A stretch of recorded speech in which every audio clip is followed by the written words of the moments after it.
بسم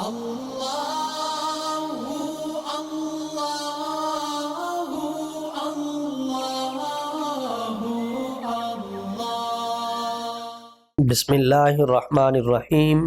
السلام علیکم ورحمۃ اللہ وبرکاتہ۔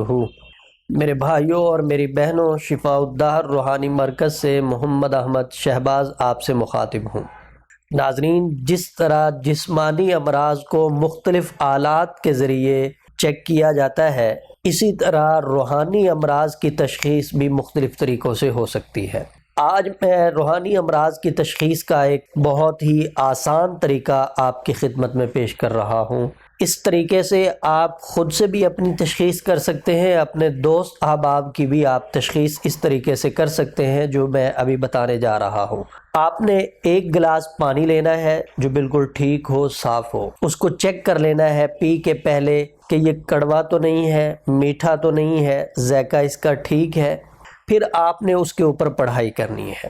آپ نے 7 مرتبہ آیت الکرسی پڑھنی ہے اور سورہ بقرہ کی پہلی 6 آیات ایک مرتبہ پڑھنی ہے، اور اس کے بعد سورہ بقرہ کی 102 نمبر آیت آپ نے 7 مرتبہ پڑھنی ہے، اور آخری 3 سورتیں آپ نے 7 مرتبہ پڑھ کے اس پانی کے اوپر دم کرنا ہے۔ دم کرنے کے بعد اگر آپ خود اپنی تشخیص کر رہے ہیں تو آپ اس پانی کو پئیں گے، کسی کی کر رہے ہیں تو آپ اس کو وہ پانی پلائیں گے۔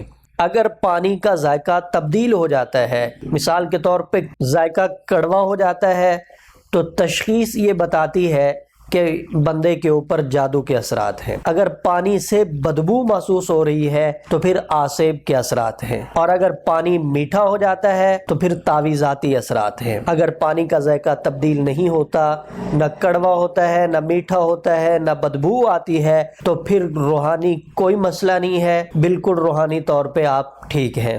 یہ تشخیص کا طریقہ ہے اور بہت ہی آسان ہے، آپ بڑے اچھے طریقے سے خود ہی اس کو کر سکتے ہیں۔ ادارہ شفاء الدہر الحمدللہ مستند اعمال و وظائف آپ کی خدمت میں پیش کرتا ہے۔ رہنمائی کی صورت میں آپ واٹس ایپ نمبر پہ رابطہ کر کے رہنمائی حاصل کر سکتے ہیں۔